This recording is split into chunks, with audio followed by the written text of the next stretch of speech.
दोस्तों, शायद ही ऐसा कोई व्यक्ति होगा जो न सिर्फ दर्शन, भौतिक, अध्यात्म, राजनीति, जीव विज्ञान इन सभी विषयों का अच्छा ज्ञान प्राप्त किया हो, बल्कि इनमें अपने नियम और खोजों को भी स्थापित किया हो। इस वीडियो में हम एक ऐसे ही व्यक्ति के बारे में बताएंगे जिन्होंने सुकरात, प्लेटो के कार्यों को आगे बढ़ाया। ये प्लेटो के शिष्य और सिकंदर के गुरु थे। चलिए जानते हैं उनके बारे में। Hello friends, welcome to my YouTube channel Rahasya Sansar. मेरा नाम है अनुष्का और आज मैं एक ऐसे दर्शन और भौतिक शास्त्र के बारे में बताने जा रही हूँ जो जीव विज्ञान के जनक भी हैं। दोस्तों, अरस्तु का जन्म 384 ईस्वी पूर्व स्तेगिरा नामक नगर में हुआ था। इनके पिता मकदूनिया के राजा के दरबार में शाही वैद्य थे। इस तरह अरस्तु के जीवन पर मकदूनिया के राज दरबार का गहरा असर पड़ा। अरस्तु के पिता की मृत्यु बचपन में ही हो गई थी। पिता की मृत्यु के बाद 17 वर्षीय अरस्तु को उनके अभिभावक ने शिक्षा पूरी करने के लिए बौद्धिक शिक्षा केंद्र एथेंस भेजा। इन्होंने वहां 20 वर्षों तक प्लेटो से शिक्षा ग्रहण की। पढ़ाई के अंतिम वर्षों में ये खुद वहां पढ़ाने लगे। इन्होंने लाथिसियम नाम की संस्था भी खोली। अरस्तु को उस समय का सबसे बुद्धिमान व्यक्ति माना जाता था, जिसकी प्रशंसा उनके गुरु प्लेटो ने भी किया। अरस्तु किसी परंपराओं पर भरोसा न कर किसी भी घटना की जांच के बाद ही नतीजे पर पहुंचते थे। 347 ईस्वी पूर्व में प्लेटो के निधन के बाद अरस्तु ही एकेडमी के नेतृत्व के अधिकारी थे, किंतु प्लेटो के शिक्षाओं से अलग होने के कारण उन्हें यह अवसर नहीं मिला। शासक हमियास के आमंत्रण पर अरस्तु उनके दरबार में चले गए। वहां 3 वर्ष रहने के पश्चात उसी दौरान इन्होंने राजा की भतीजी हपीलिया से पुनर्विवाह किया। इससे पहले अरस्तु ने पीथियस नामक महिला से विवाह किया था और उसकी मौत के बाद दूसरा विवाह किया। अरस्तु विश्व के महान ज्ञानियों में गिने जाते हैं। मकदूनिया के राजा फिलिप ने अपने पुत्र सिकंदर को पढ़ाने के लिए अरस्तु को आमंत्रित किया और ये सिकंदर को पढ़ाने लगे। फिलिप और सिकंदर दोनों ही अरस्तु को बहुत सम्मान देते थे। सिकंदर के राजा बनने के बाद अरस्तु का काम खत्म हो गया और ये एथेंस वापस आ गए। अरस्तु ने प्लेटोनिक स्कूल तथा प्लेटोवाद की स्थापना की। अरस्तु अक्सर प्रवचन देते समय टहलते रहते थे, इसलिए बाद में इनके अनुयायी पेरिपेटेनिक्स कहलाए। अरस्तु को खोज करना बहुत अच्छा लगता था, खासकर ऐसे विषयों पर जो मानव स्वभाव से जुड़े हों। अरस्तु अपने शिष्यों को सुबह-सुबह और शाम को साधारण भाषा में प्रवचन देते थे। अरस्तु जब एकेडमी ऑफ एथेंस में पढ़ाने लगे, तब वहाँ विज्ञान से संबंधित खोज भी होने लगी।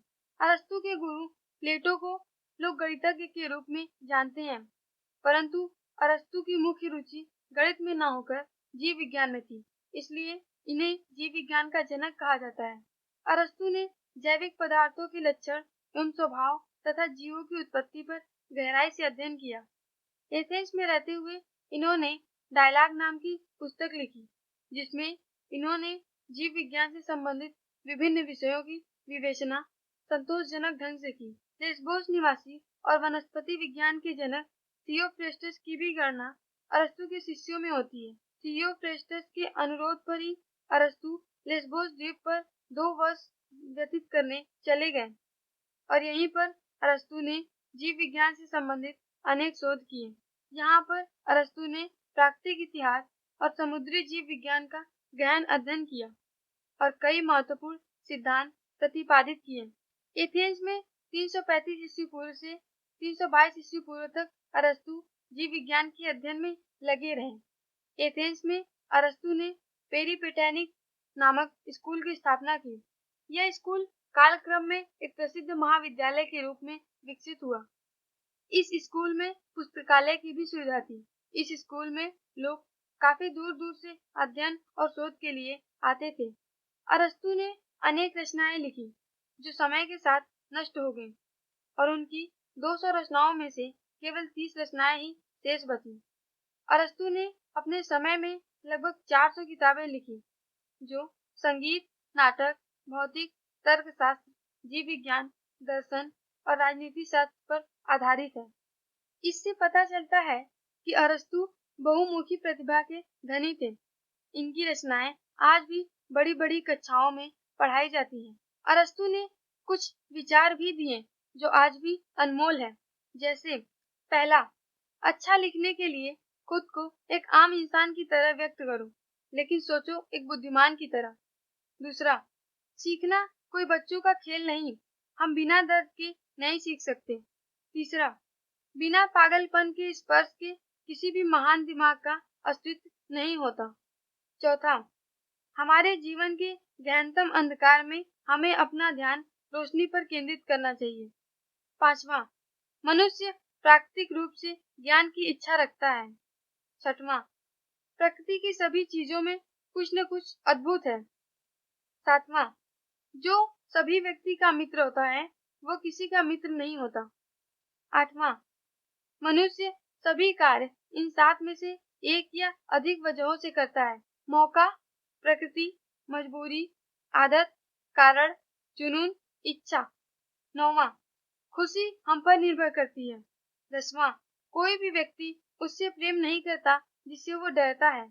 11वां, मनुष्य स्वभाव से एक राजनीतिक जानवर है। 12वां, अगर औरतें नहीं होती तो इस दुनिया की सारी दौलत बेमानी होती। 13वां, किसी मनुष्य का स्वभाव उसे विश्वसनीय बनाता है, न कि संपत्ति। 14वां, एक निश्चित बिंदु के बाद पैसे का कोई अर्थ नहीं रह जाता। 15वां, बुरे व्यक्ति पश्चाताप से भरे होते हैं।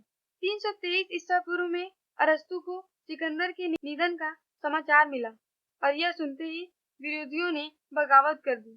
शिक्षण संस्थान भी इससे अछूते नहीं रहे। पेरिपेटेनिक स्कूल में भी तोड़फोड़ की गई। अरस्तु को लाचार होकर भागना पड़ा। भागकर ये चेल्सिस नामक स्थान पर गए। इसी स्थान पर 62 वर्ष की आयु में 322 ईसा पूर्व में अरस्तु की मृत्यु हो गई। अरस्तु एक महान दार्शनिक और वैज्ञानिक थे। इनकी सोच का दायरा हर क्षेत्र में था। अरस्तु ने जीवों को जंतु और वनस्पति जगत में बांटा था। अरस्तु एक महान व्यक्ति थे जिन्होंने हर क्षेत्र में शोध और लेखन किया। आज उनके शोधों का हमारे जीवन में बहुत महत्व है। अरस्तु इस जहां के महान हस्ती थे। अपनी सोच और कार्यों से इस जहां को जगमगाता छोड़कर चले गए।